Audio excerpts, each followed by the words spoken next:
Tucked away on the south side of Columbus is the $2 Radio headquarters, an independent bookstore, event space, bar, and cafe, serving a plant-based menu, locally brewed coffee, and craft drinks. In this collaborative meeting space, husband and wife team Eric Obanoff and Eliza Wood Obanoff create an inspiring atmosphere to cultivate a passion for literature, all while operating their publishing company in the back. It's the perfect place to meet and talk about the local literary scene with owner Eric and the executive director of Ohioana, David Weaver. Well, first thing I wanted to ask both of you, I'm sure there were some early influences on you. So, who were some of the authors? What were you reading when you were younger that sparked your interest in literature? For me, and it really is, it isn't a real author. Victor Appleton, who was a conglomeration of many different authors, hired by Edward Strathmere, who also created Carolyn Keene, the writer of Nancy Drew Mysteries, and I loved Tom Swift. So Tom Swift and his Flying Lab, or Tom Swift and his Ultrasonic Cycloplane.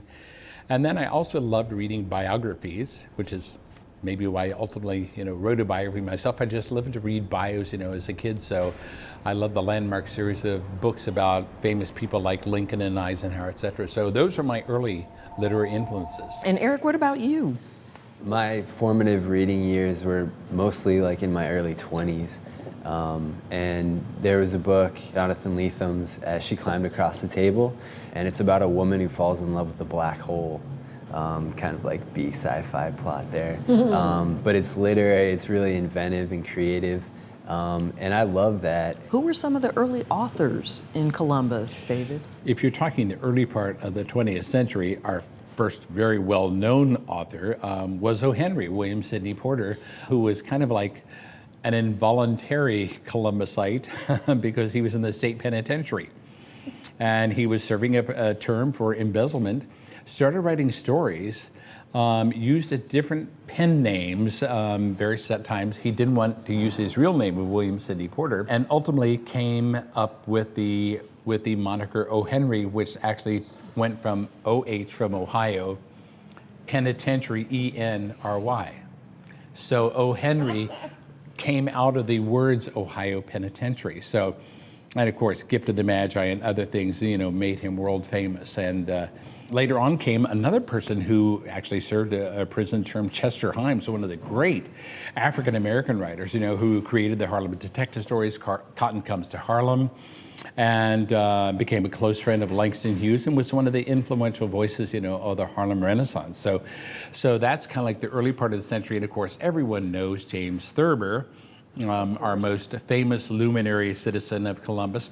But a lot of people don't know the name Donald Ogden Stewart, who was born 12 days and several blocks away from Thurber and became one of the great Hollywood writers and won the Academy Award for The Philadelphia Story. Unfortunately, his career came to premature end when he was blacklisted in the Red Scare of the 1940s and 50s, so he ended up moving to Europe and lived there the rest of his life. And then when you go down the line, you see people who came here specifically to Ohio State, like Jerome Lawrence, who later teamed up with Bob Lee and wrote Inherit the Wind and Auntie Mame, and all the way down to the present, where so many young, exciting writers now are living and working here right now. The Ohioana Library has preserved a lot of this and more.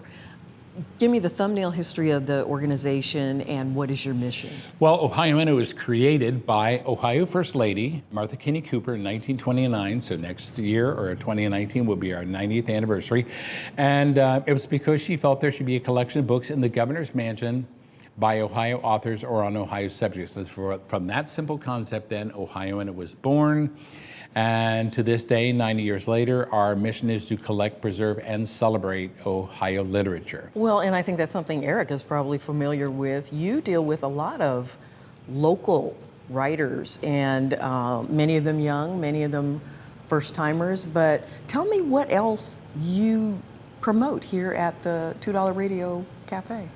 Well, in terms of the press, we actually just most recently published a writer from Columbus, which is the first time we've published a writer from Columbus, and that was Hanif Abdurraqib, We publish his essay collection, They Can't Kill Us Until They Kill Us. And so for us to have that sort of like direct interaction with a writer locally, where you're not just sending emails or Skyping or talking on the phone about plans for the book or bringing the book into the world, but able to actually do that in person, was really special.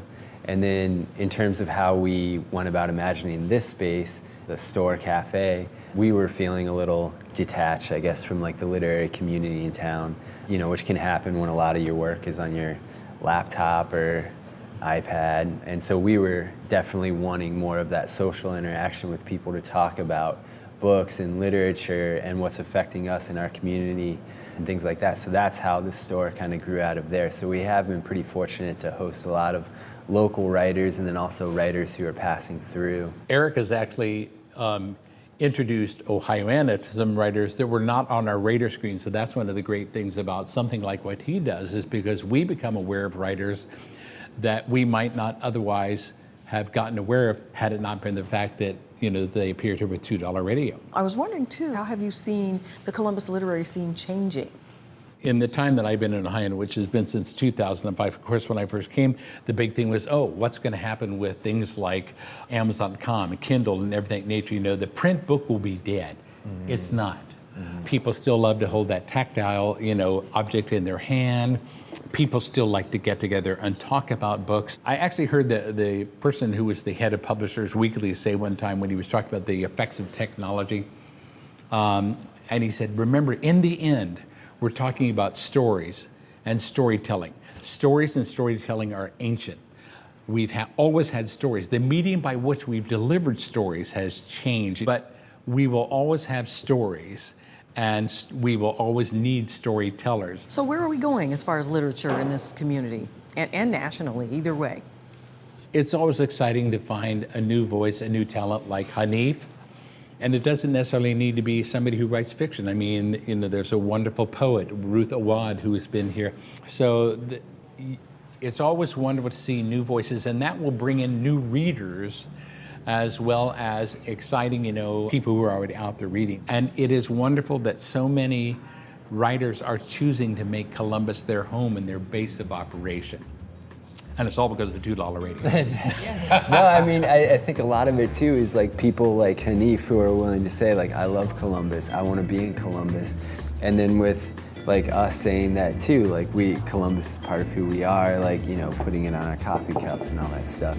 And I think that there is a real positive energy in Columbus, like positive spirit in Columbus right now, that as people and groups are saying like it's okay to be from flyover country or whatever, yes, then there's less of a stigma against coming to Columbus for whatever reason. Well, it's been wonderful talking to both of you, and I will be seeing both of you again. Thank you for the hospitality. Thank you. Thank you, Charlene. Yeah, appreciate it.